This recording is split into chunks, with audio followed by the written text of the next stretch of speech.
Max Blumenthal, editor of The Gray Zone. How you doing? Good to see you. We're both rocking our Zelensky neutrals. Well, he's going to factor in very heavily today. Let's get to what's happening on the congressional side, where you had on Monday morning this headline in the Washington Post. Liberals urge Biden to rethink Ukraine strategy.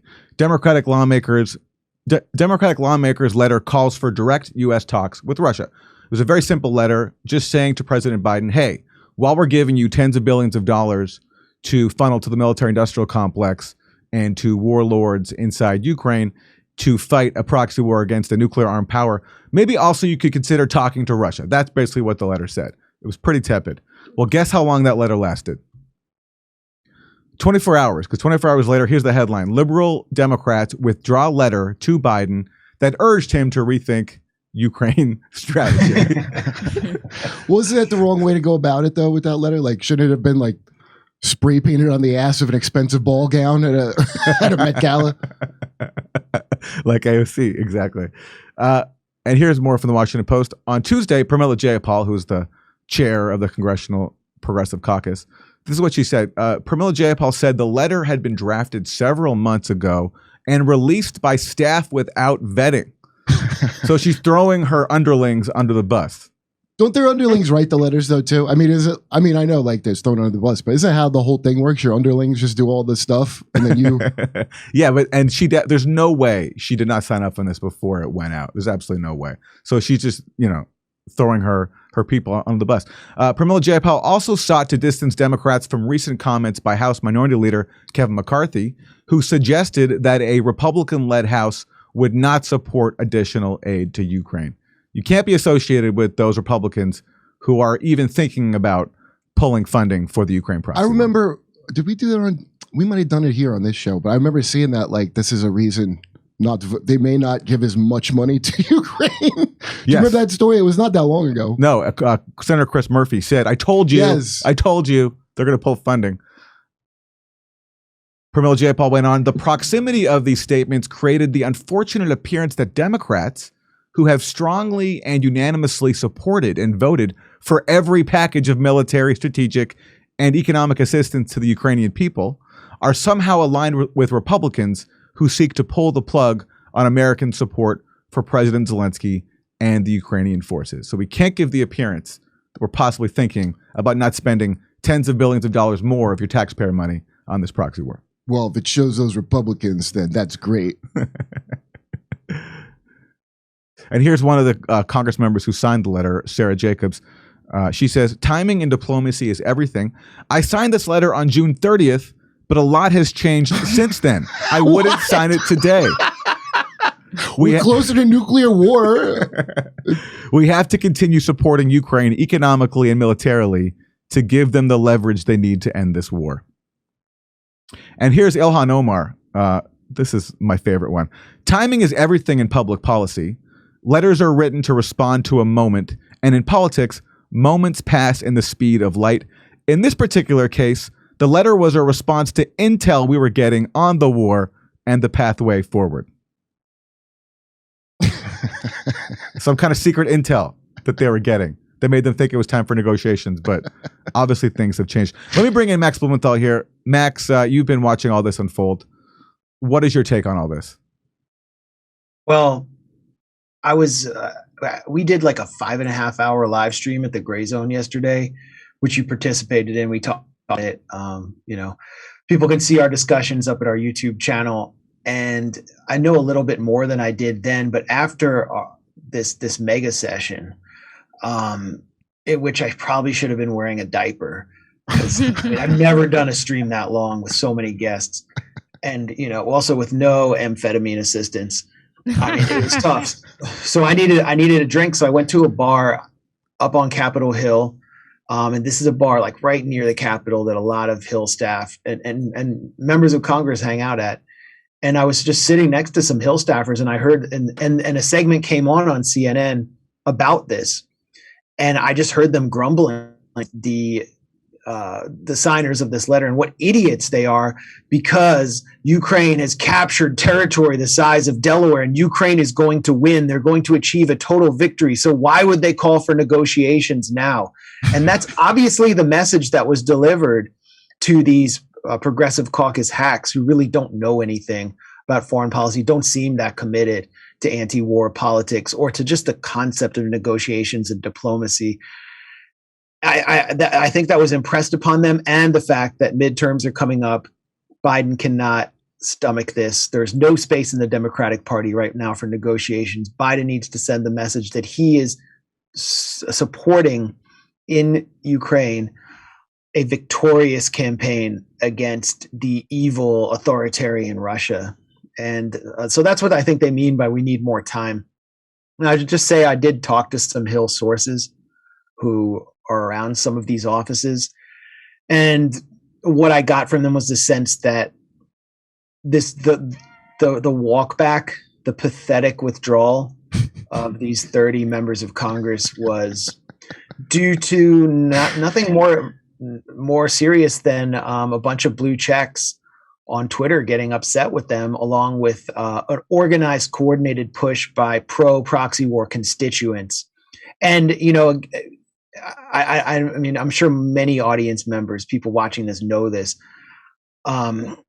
If you go to like any affluent neighborhood in an American city, there's Ukrainian flags up everywhere, and especially in DC. I mean, people are into this war. It's basically the closest they can get to an American war. They couldn't get into the Syrian so-called moderate rebels because they're like Al-Qaeda and they're Muslims who have beards, but these are like white people from the West fighting this war, taking the fight to Putin, who hacked our democracy, and they're really into it and they're profiting from it. I mean, the money to DC, to Northern Virginia, it's building McMansions in the suburbs. Well, So I have a business selling flags, so it's good for me.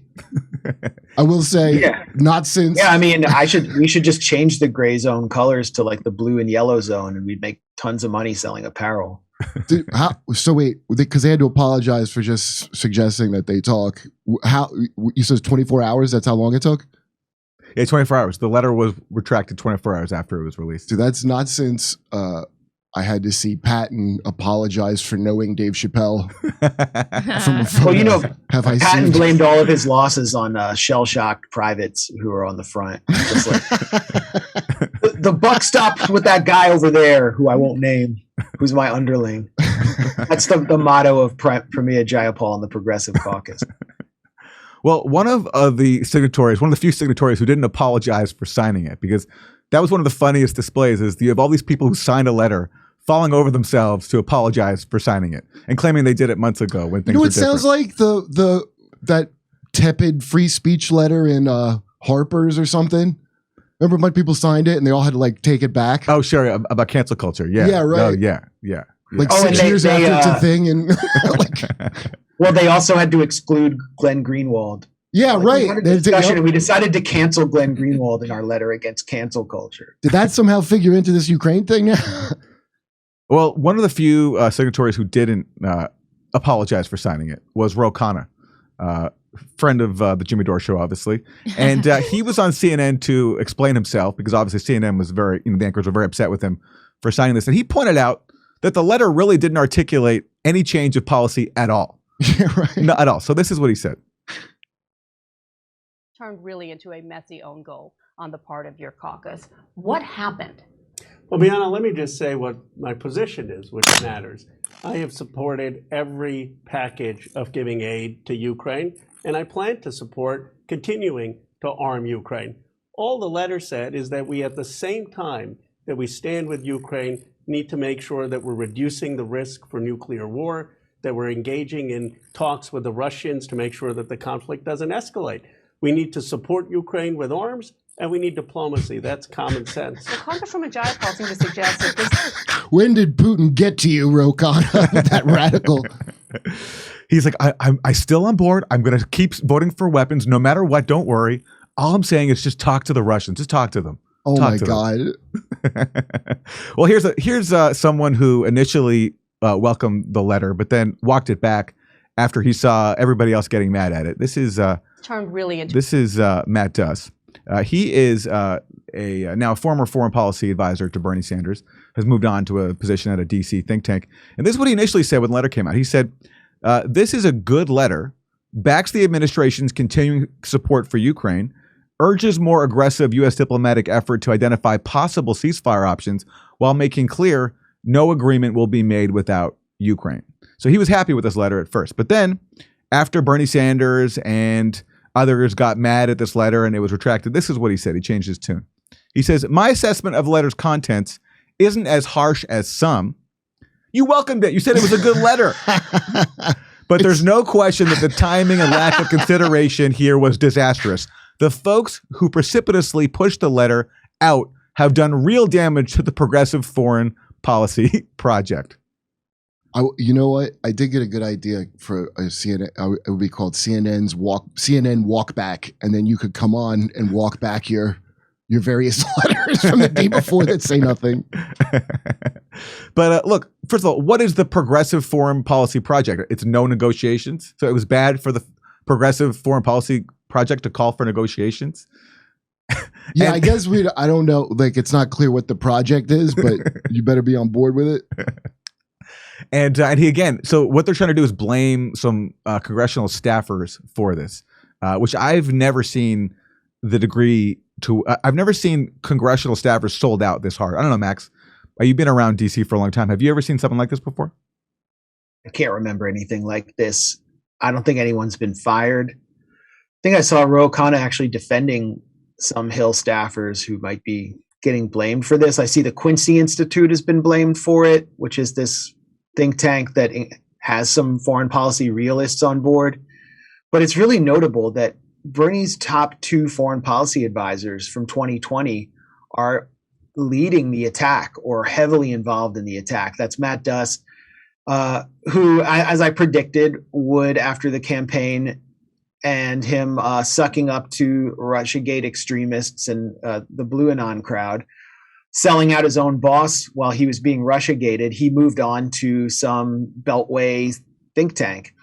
And then we've got Joe Cirincione, who used to head something called the Plowshares Project, which I think should have been just called the Swords Project. Because that's what this is all about with the Progressive Caucus. It's about beating plowshares, in other words, our tax dollars, into swords and handing it over to Ukrainian warlords. Cirincione has been just mercilessly attacking progressive caucus members. It really makes you wonder, what would a Bernie presidency have looked like? What kind of disaster would this have been? Because Bernie has personally gone and attacked these House members. I don't know why. He personally just went out of his way to attack them for this letter. I think a Bernie presidency would have looked like the one we're in now, except with less presidential control over this war, and he would have dragged the left that endorsed him along with it. It would have been an absolute disaster.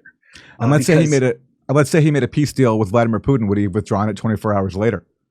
He would have, he would have been withdrawn. Yeah. Well, let's actually look at this. There's Bernie Sanders slammed the House Progressives. Here's a headline from Semaphore by friend of the show, Dave Weigel. Yeah, I was going to say friend of the show. What is Semaphore? It's one of these new outlets. Same old. No, I'm just asking, what is Semaphore? Is it for any purpose? Oh, it's for more of the same. Bernie Sanders, House Progressives were wrong on Ukraine. So there's Bernie. He was supposed to be the leader of our revolution, slamming House Progressives for calling for diplomacy. Man, I told you when I worked on Sasha's show, we did a prank on him with where he's like a guy in a scooter, a mobility scooter who has conspiracies. Bernie went up to the camera, he's like, "I'm afraid you might be exploiting this man." And I was like, he'll never be president, that guy. And Max, this argument that we're hearing now that, things have changed on the ground, so the circumstances are different. I wouldn't have signed this letter today because Ukraine has made advances recently. They expelled Russia from Kharkiv and other areas. What do you make of that argument, just from what you know of what's happening on the ground? Because meanwhile, recently, way after that letter was initially signed by these people, Russia's massively escalated its attacks inside Ukraine, hitting civilian infrastructure on a really massive scale for the first time. And also calling up 300,000 more forces and probably more. than that when it's all said and done. So even this idea that now Ukraine is somehow in a better position strategically, and also this argument that nothing about Ukraine without Ukraine, this line from the Biden administration that we're not going to put any pressure on Ukraine. It's their sovereign decision to decide when to make peace with Russia. Obviously there have been major tactical decisions on the tactical errors on the Russian side. There is disgruntlement within the Russian Duma, and the Russian pro-war elements are upset at the Kremlin. That's all true. The Kharkov counteroffensive was relatively successful for Ukrainian forces in the sense that they needed this victory to project to their benefactors within NATO and in Washington that they were eligible for more advanced weaponry and more funding, and to shut down dissent within Western capitals. And the dissent in Europe is peaking because they are entering an energy crisis where they're going to have to forage for wood this winter. So that's all true. But what is not understood, and you're not allowed to even pay any attention to, is Russia's position and the reality for Russia, which is that this is an existential war. And even Zelensky's former defense minister, in a recent article in Foreign Affairs, the Journal of the Council on Foreign Relations, has said that we as Ukraine cannot achieve total victory unless Russia is itself balkanized and destroyed. We cannot exist alongside a functional Russian Federation. That's well understood in Moscow. They are not going to allow themselves to lose this war. And we're told that Russia escalated its attacks because of battlefield defeats. That's not necessarily the case. This escalation took place when Russian red lines were crossed, specifically the worst active industrial sabotage of our lifetimes, the destruction of the Nord Stream pipelines, which was obviously carried out by NATO states. It's just, I don't see how there's any debate about it. And the attack on the Kerch Bridge, which is one of the two main symbols of Vladimir Putin's legacy. This $4 billion bridge that connects Crimea to the Russian Federation was attacked by the Ukrainian SBU in a suicide truck attack, probably assisted by some Western intelligence agencies. As Kit Klarenberg's provided a lot of background on that at the Gray Zone. And that helps explain why Russia is doing this. So what position is Ukraine in? The Ukrainian state is essentially is increasingly non-functional. They're rationing electricity to an unprecedented degree in Kiev and in other cities because their electricity grid is no longer functioning. What does that mean if their electricity grid doesn't function? It means that it's harder for those NATO states to ship in the weapons on rail lines. They need electricity to ship in the weapons. And it's only going to get worse if they want to continue to escalate. And so all of this suppression of negotiations can only go to one place, contrary to what Ro Khanna said. It can only lead to escalation. And the more Ukraine tries to escalate, the more Russia will do so. And Russia has simply more firepower on its side, and it can mobilize more men.